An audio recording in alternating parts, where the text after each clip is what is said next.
ಇವುಗಳಿಗೆ ಇನ್ಮುಂದೆ ನಾವು ಕಾಲ ನಿಯಮಿತವಾಗಿ ಪ್ರಗತಿ ಪರಿಶೀಲನೆ ಮಾಡತಕ್ಕಂತಹ ಒಂದು ಪ್ರಕ್ರಿಯೆಯನ್ನ ನಾವು ಆರಂಭ ಮಾಡಿದ್ದೇವೆ. ಹಿಂದೆ ತುಷಾರ್ ಅವರು ಎಸ್ ಆಗಿ ಪ್ರಗತಿ ಪರಿಶೀಲನೆ ಮಾಡ್ತಾ ಇದ್ರು. ಚೀಫ್ ಕಮಿಷನರ್ ಅವರು ಕೂಡ ರೆಗ್ಯುಲರ್ಲಿ ಪ್ರಗತಿ ಪರಿಶೀಲನೆ ಮಾಡ್ತಾ ಇರ್ತಾರೆ. ಆದ್ರೆ ಮಂತ್ರಿಗಳ ಹಂತದಲ್ಲಿ ಪ್ರತಿ ತಿಂಗಳು ಈ ಕಾರ್ಯಕ್ರಮಗಳ ಪ್ರಗತಿಯನ್ನ ರಿವ್ಯೂ ಮಾಡುವಂತಹದ್ದು ಇರಲಿಲ್ಲ. ಸೊ ಈಗ ಅದು ಆರಂಭ ಮಾಡಿದ್ದೇವೆ.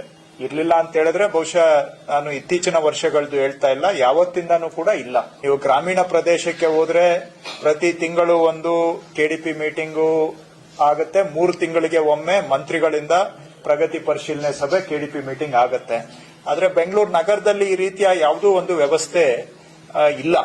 ಮಂತ್ರಿಗಳ ಹಂತದಲ್ಲಿ ನಿಯಮಿತವಾಗಿ ಕಾರ್ಯಕ್ರಮಗಳ ಪ್ರಗತಿ ಪರಿಶೀಲನೆ ಮಾಡತಕ್ಕಂತಹ ಒಂದು ವ್ಯವಸ್ಥೆ ಇಲ್ಲ. ಅದನ್ನ ಆರಂಭ ಮಾಡಿದ್ದೇವೆ.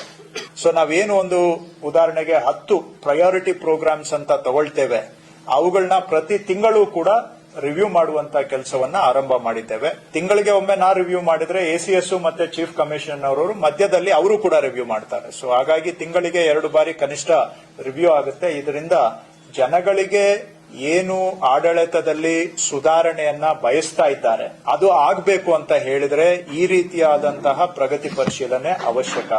ಎರಡನೇದು, ಜನ ನಮ್ಮ ಕಚೇರಿಗೆ ಹುಡುಕೊಂಡು ಬಂದು ಸಮಸ್ಯೆಗಳನ್ನ ಪರಿಹಾರ ಪಡೆದುಕೊಳ್ಳೋದಕ್ಕಿಂತ ನಮ್ಮ ಆಡಳಿತ ವ್ಯವಸ್ಥೆ ಸರಿಯಾಗಿ ಕೆಲಸ ಮಾಡಿದ್ರೆ ಎಷ್ಟೋ ಕೆಲಸಗಳು ತಾನಾಗಿ ಆಗ್ತವೆ. ಅದರಿಂದ ಜನ ಕಷ್ಟ ಅನುಭವಿಸೋದಕ್ಕೂ ಕೂಡ ನಾವು ಮೂಲದಲ್ಲೇ ಪರಿಹಾರ ಕೊಡಬಹುದು.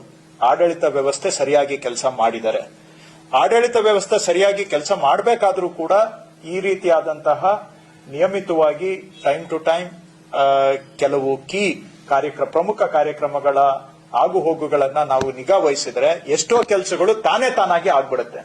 ಇಲ್ಲ ಅಂತ ಹೇಳಿದ್ರೆ ಸಣ್ಣ ಕೆಲಸಗಳಿಗೂ ಕೂಡ ಜನ ಅಲಿಯುವಂತಹ ಪರಿಸ್ಥಿತಿ ಕೂಡ ನಿರ್ಮಾಣ ಆಗುವಂತ ಸಾಧ್ಯತೆಗಳು ಹೆಚ್ಚಾಗಿ ಇರ್ತವೆ. ಆ ಉದ್ದೇಶಗಳಿಂದ ಈ ಒಂದು ಪ್ರಕ್ರಿಯೆಯನ್ನ ನಾವು ಆರಂಭ ಮಾಡಿದ್ದೇವೆ. ಈಗ ನಾವು ಜವಾಬ್ದಾರಿ ತಗೊಂಡ್ಮೇಲೆ ಸಾರ್ವಜನಿಕರಿಂದ ಬರ್ತಕ್ಕಂತಹ ಅವುಗಳ ಪರಿಹಾರಗಳಿಗೆ ಹೆಚ್ಚಿನ ಆದ್ಯತೆಯನ್ನ ನಾವು ಕೊಟ್ಟಿದ್ದೇವೆ.